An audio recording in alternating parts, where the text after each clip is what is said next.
Quand tu cries parce que tu n'as pas d'enfant, arrête de crier pour l'enfant. Oriente ça vers le Christ. J'ai besoin de toi. C'est toi je veux voir. Je te veux. Quand tu cries parce que tu n'as pas encore le travail, ne pense pas que Dieu ne sait pas que tu as besoin de travailler. Mais oriente cette énergie-là. Oriente ce soupir. Parce que c'est à force de dire le viens que sa présence t'inonde. Que le Saint-Esprit arrive dans la dimension et qu'il commence à te transformer. Et que tu commences à lui ressembler. Et le contact à lui, tu deviens Christ. Alors ces petites choses-là, ça devient comme ça. Mariage, travail, boulot. Tu sors du système terrestre. Tu entres dans le surnaturel. Tu commences à manifester la sagesse infiniment variée que Dieu avait cachée avant les siècles. La Bible dit pour qui? Pour ceux qui l'aiment. C'est une affaire de mariage, c'est une affaire d'amoureux. Dieu a réservé une sagesse pour ceux qui sont amoureux de lui.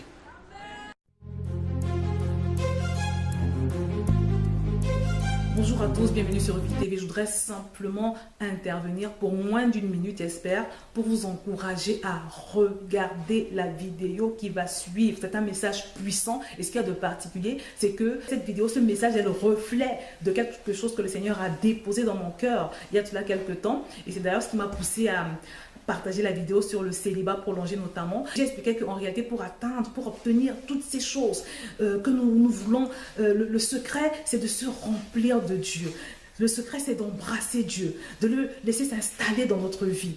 Et quand je suis arrivée dimanche à mon culte, j'ai eu la surprise de constater que c'est exactement le même message que Dieu avait mis dans le cœur du serviteur, du pasteur Mohamed Sanogo.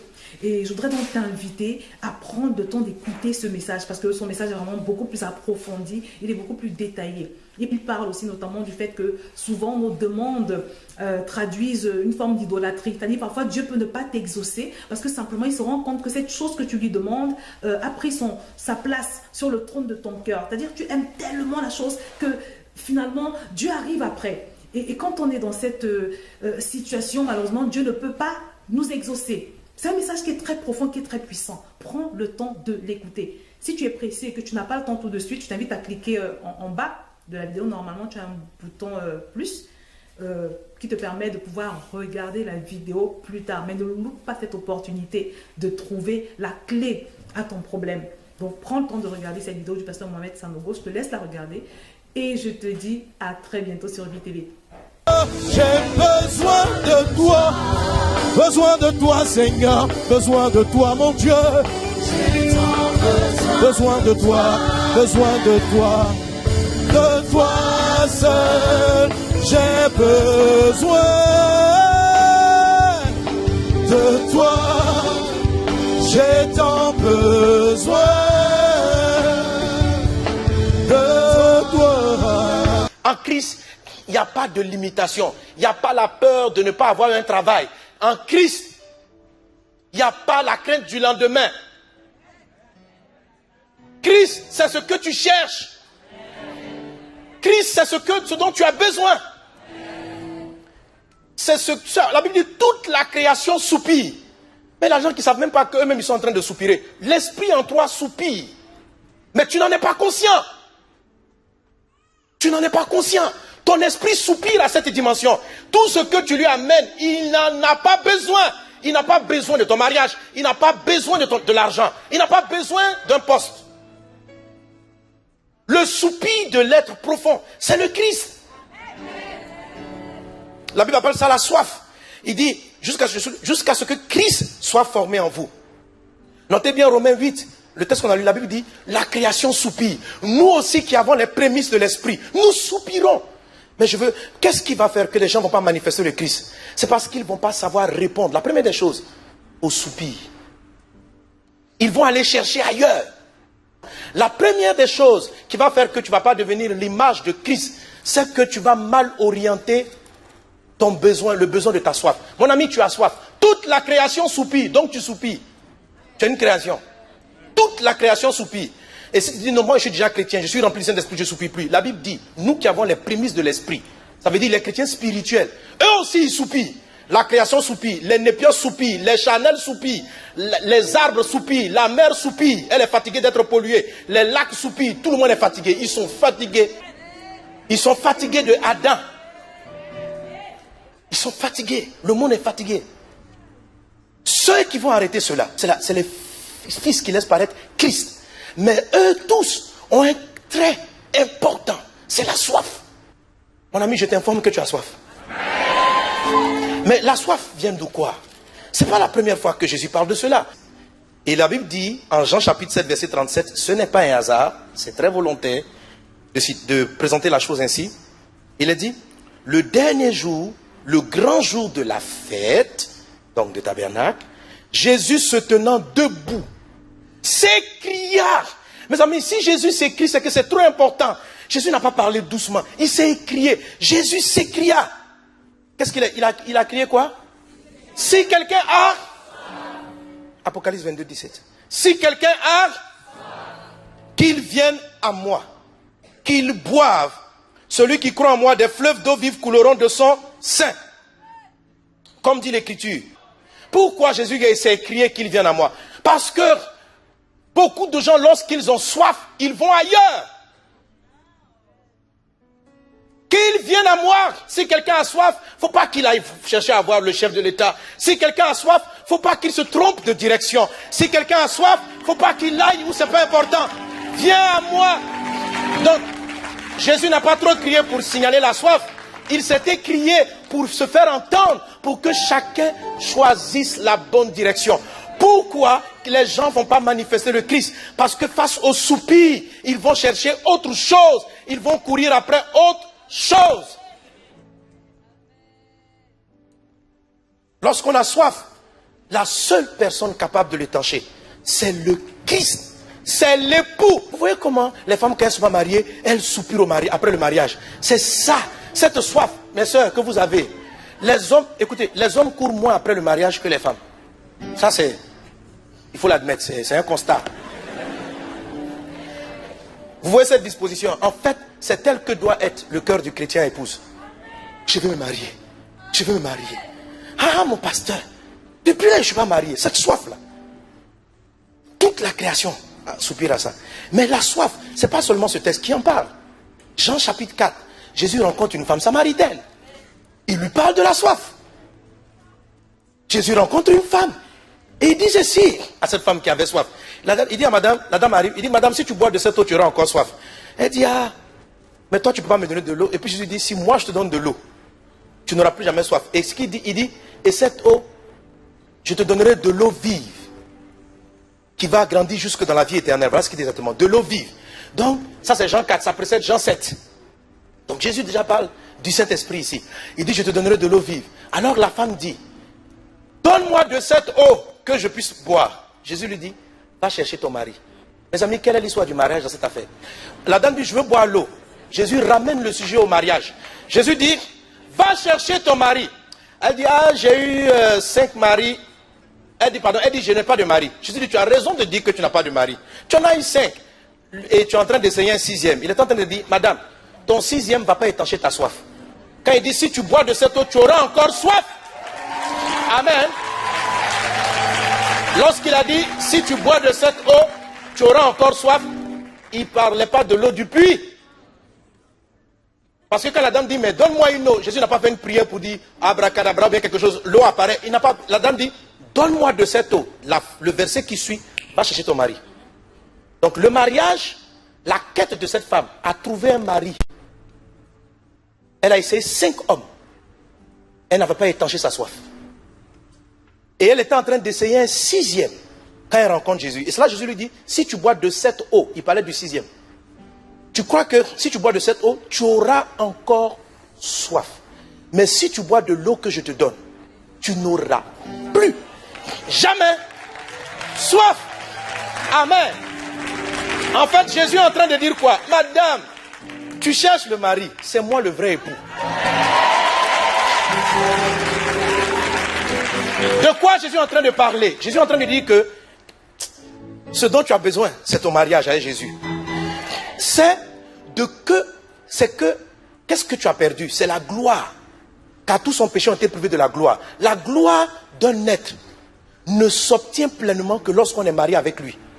Ce qu'il a devient à nous.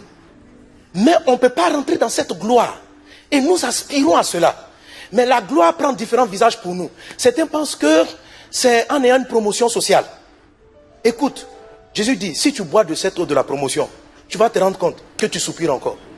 Tu te trompes de destin, tu te trompes de quête. Il y en a qui sont convaincus que c'est le mariage qui va... Oh Dieu, tout ce que je te demande en 2017, je vais me marier. Je te dis, quand bien même tu te marieras, tu auras encore soif. Si quelqu'un a soif, il ne faut pas qu'il cherche d'autres maris, qu'il vienne à moi. Quelqu'un est en train de dire, mais pasteur, ça veut dire que je ne vais pas me marier. Non, c'est là même que tu vas voir le vrai mariage. Parce que Jésus va te choisir quelqu'un qui lui ressemble. Quelqu'un est avec moi? Si quelqu'un a soif, qu'il ne court pas après des gens. Qu'il ne court pas après... Ton besoin, ce n'est pas l'argent. Pourquoi les gens ne deviennent pas comme Christ? Parce que chaque fois qu'ils ont soif, ils se disent, je t'assure, il me faut de l'argent. Je dis, arrête, tu auras encore soif. Même si je venais à te donner ici 1 milliard d'euros, tu seras tout le temps insatisfait. Parce que l'esprit crie, mais ton âme et ton corps traduisent ça par des fausses gloires. C'est dit, mais la gloire ressemble à quoi? La gloire ressemble à l'argent. Quand je vois Bill Gates, il s'en met dans la gloire. C'est une fausse image. Ah, moi je veux être célèbre comme Michael Jackson. Alors ces gens-là, après quoi ils couraient? Michael Jackson, tous ces chefs d'État, pourquoi les gens veulent le pouvoir? En fait, eux tous soupirent. Mais ils ne savent pas ce qu'ils cherchent. Quand ils ont le pouvoir, ils ne veulent plus le perdre. Mais tu cours après quoi? Les gens qui disent non, c'est la promotion, je dois être directeur, après PDG, après. Et il dit quand je ferai ça, je pourrais mieux aider les gens. Dieu dit arrête. Et alors il s'est écrit, si quelqu'un a soif, c'est vers moi il faut venir. Écoute mon ami, il n'y a pas un passage, et c'est une affaire de mariage. Est-ce que vous n'avez jamais été choqué par ce passage de Jacques chapitre 4, verset 4? Je te dis que c'est une affaire de mariage. En fait, aujourd'hui, je suis venu te dire, si tu ne focalises pas ta soif vers la quête du Seigneur, dans l'adoration, pas simplement l'adoration, dans la contemplation, le Christ ne pourra pas se manifester. Il est déclenché que par un besoin, c'est-à-dire que tu prends tous tes besoins d'argent, tu les canalises. C'est toi, je veux. Toi seul. J'ai besoin de toi. J'ai tant besoin de toi, Père. De toi seul. J'ai besoin de toi. J'ai pas besoin d'argent. J'ai tant besoin de toi. De toi seul. Juste de toi seul. Toi seul. Si quelqu'un a soif, qu'il vienne à moi. Viens dans sa présence. L'arrivée du Saint-Esprit, la plénitude, comme la Pentecôte, quelque chose est sur le point de se produire. C'est pourquoi l'Esprit est en train de donner ce sujet. Pour que nous nous focalisions sur l'essentiel. Le Christ, tu sais quand on est dans le Christ, on n'est pas lié à cette... Il me faut de l'argent pour payer un loyer. Ce n'est pas un problème pour le Christ. Ce n'est pas un problème. Ce n'est pas un problème. Tu es la femme du roi ou quoi? Tu as tout ce qu'il a. Ce n'est pas un problème. Arrête de courir. Jésus s'écrit, il dit arrête. Si tu as soif, viens chez moi.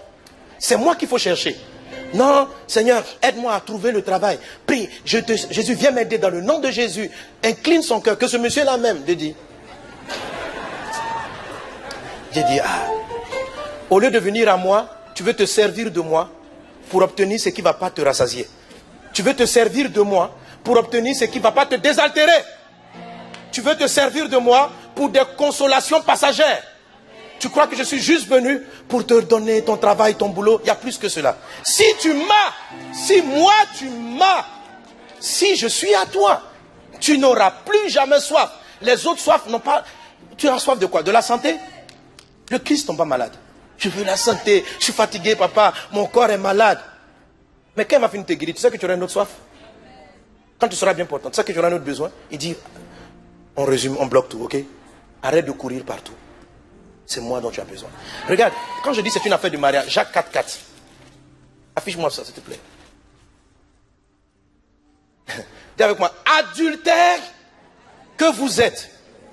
Ne savez-vous pas que l'amour du monde est inimitié contre Dieu? Celui donc qui veut être ami du monde sera ennemi de Dieu. Écoutez les amis.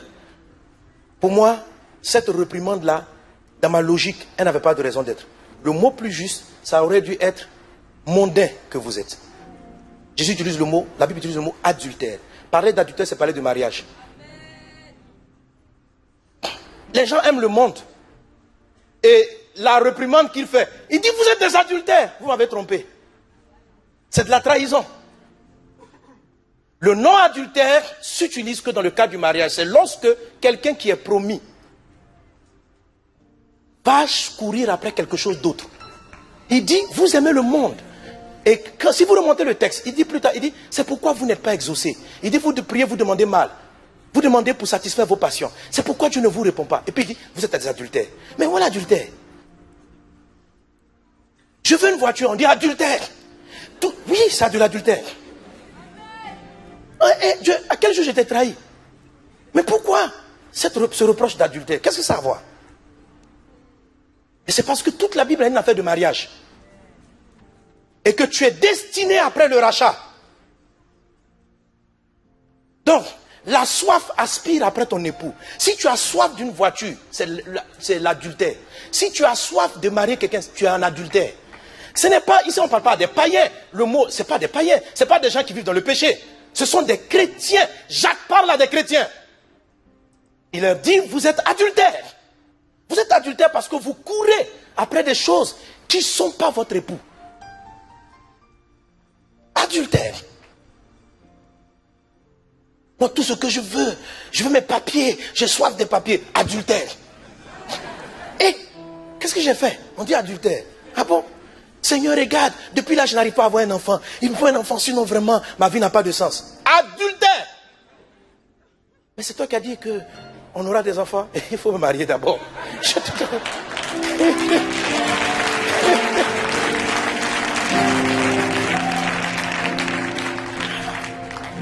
C'est pourquoi en fait tous les apôtres avaient fini par comprendre que c'est une affaire de mariage. 2 Corinthiens, je crois, 11:2. Paul dit, oh, si vous pouviez supporter de ma part un peu de folie, mais vous me supportez, car je suis jaloux de vous d'une jalousie de Dieu, parce que je vous ai fiancé à un seul époux, pour vous présenter à Christ comme une vierge pure. Toutefois, de même que le serpent séduisit Ève par sa ruse, je crains que vos pensées ne se corrompent, ne se détournent de la simplicité à l'égard de Christ. Là, on parle encore de Christ.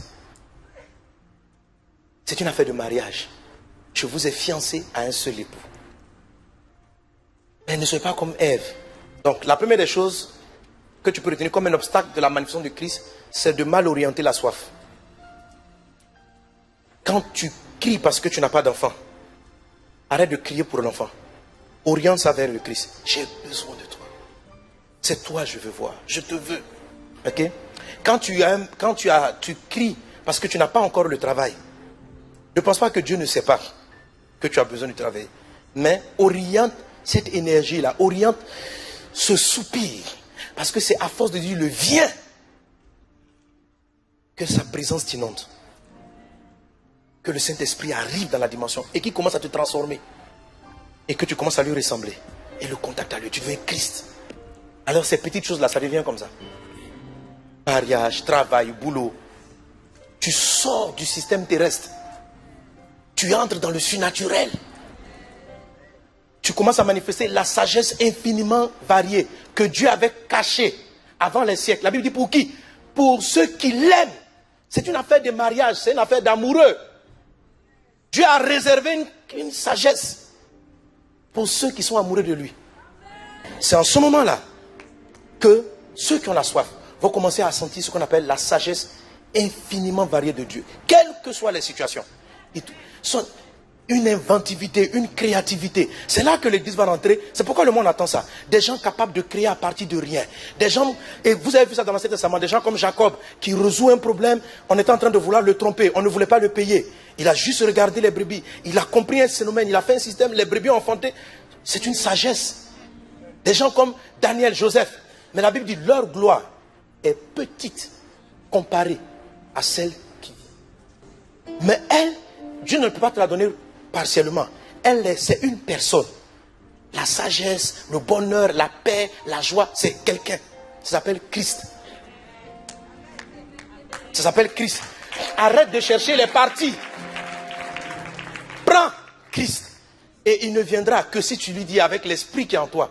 Si tu as soif, si tu reconnais que cette soif est celle qui aspire. Il dit en fait, ce n'est pas l'argent que je cherchais. C'est toi je veux. Ah, en réalité, je constate. Je dis, je veux me marier. Mais pourquoi mon mariage tarde? Parce que ma quête du mariage, tu vois ça comme de l'adultère. C'est pourquoi tu ne me réponds pas. Chaque fois, je te demande, Seigneur, je suis en train de déprimer parce que je ne suis pas marié. Mais toi, tu es frustré. Quand je prie, ça te fait mal. Et tu m'appelles adultère. Mais lisez le verset 3. Il dit, vous demandez, vous n'obtenez pas parce que vous demandez mal. Vous demandez pour satisfaire ce qui vous passionne. Vous êtes passionné. La passion, c'est de l'amour. Vous êtes passionné par autre chose qui n'est pas moi. C'est pourquoi il dit, vous êtes adultère. Tu es passionné. Tu ne penses qu'à ça. Passionné, c'est quoi? Tu te réveilles le matin, tu penses à ça. Tu dors, tu penses à ça. Il dit, pourquoi je ne suis pas ta passion? Pourquoi je ne suis pas ta passion? Mais vous êtes surpris? Écoutez, mari et femme, dites-moi la vérité. Si un mari, ce n'est pas une affaire, même pas d'adultère physique. Regarde, vous regardez ensemble la télévision, ton mari et toi, il y a une femme qui est belle. Elle est belle. Et puis toi-même, tu fais la remarque à ton mari, elle est belle. Ton mari, il doit dire simplement oui. S'il commente trop la beauté, ça va t'énerver. S'il dit, oui, cette journaliste-là, ouh, elle est belle. Vraiment, elle est belle. Ton visage va changer. Si ton fils regarde la télévision et voit un artiste, un animateur, et puis il dit, mais qu'elle est belle, c'est la plus belle femme du monde. Est-ce que tu sais que ça ne va pas te faire mal? Si ton conjoint fait la même remarque, tu vas te sentir trahi. Ce n'est pas une affaire de l'objet. Quand il s'agit du mariage, même des choses normales pour les autres deviennent pour toi comme de l'adultère. Ce n'est pas étrange. Dans le mariage, tu ne veux pas que ton conjoint soit passionné par autre chose, si ce n'est que toi.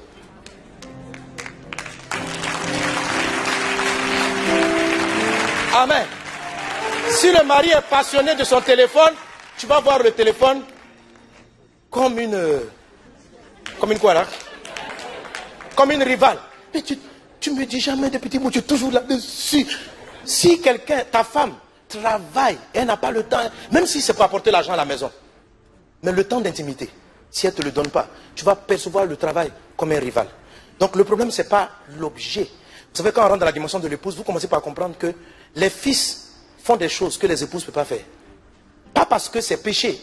La dimension de l'épouse, on ne traite plus avec péché, voler, mentir. Ça, c'est le degré des népios.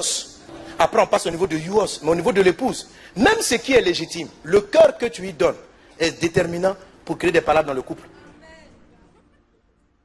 Que Dieu te donne de focaliser ta passion sur lui. Alléluia. Amen. Je vais m'arrêter là. Amen. Alléluia. On a besoin de Jésus. On va se lever. Qui a soif de Jésus?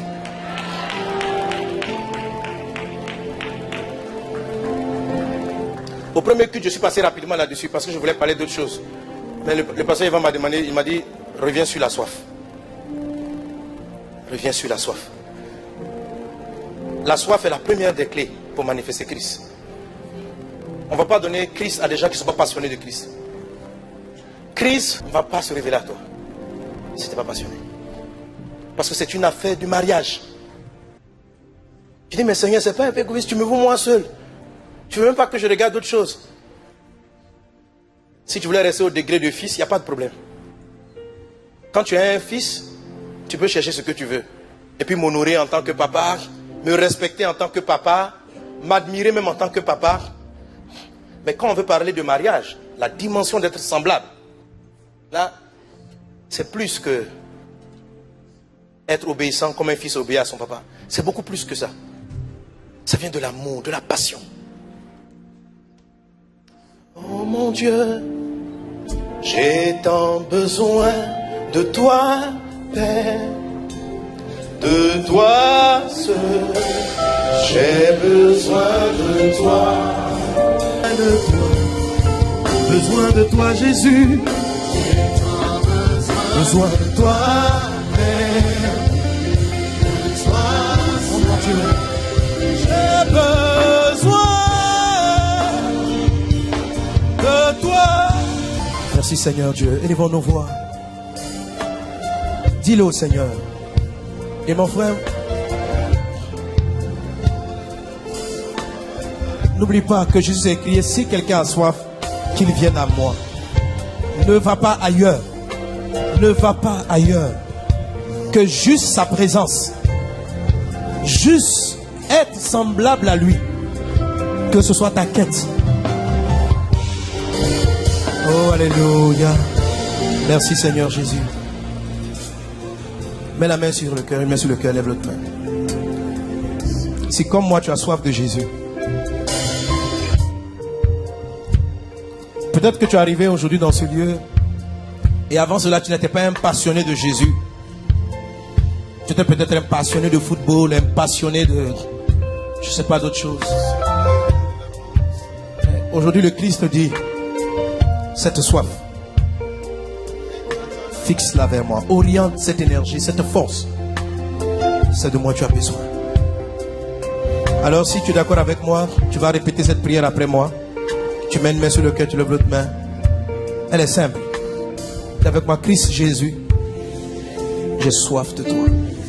Saint-Esprit, j'ai soif de toi. De toi seul. De toi seul. Étanche ma soif. Au nom de Jésus.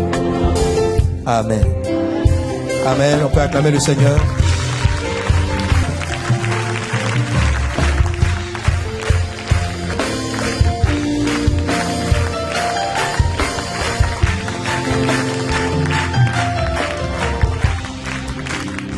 Nous allons prendre le temps, juste quelques secondes. Tu vas élever la voix, tu vas continuer de prier, de soupirer, de gémir. Cette parole est très profonde. Il faut que cette parole soit imprimée sur les tables de nos cœurs. Il faut qu'un changement de focus radical soit opéré en 2017. Il faut que ce qui me faisait soupirer et gémir et qui n'était pas Christ quitte définitivement ma vie et que Christ devienne mon focus, que Christ devienne mon désir, que Christ devienne mon soupir, que Christ devienne ma quête, que Christ devienne le sujet de ma louange. Il ne faut plus que ce soit l'argent, la santé, le mariage, le travail. Ces choses viendront par résultat de l'irradiation que Christ vivant en moi va opérer. Cherchez premièrement le royaume et la justice de Dieu. Tout le reste n'est pas inutile, mais tout le reste viendra après. Mais il faut d'abord qu'il respire, qu'il vive, qu'il s'exprime. Oh, que je te connaisse, que je te vive. Ça, ce n'est pas le genre de cri et de soupir pour les croyants. Les croyants sont contents d'être là où ils sont. Oh, mais l'épouse soupire, l'épouse gémit. Oh, nous t'implorons que Christ soit formé pleinement, que je te connaisse. Que je te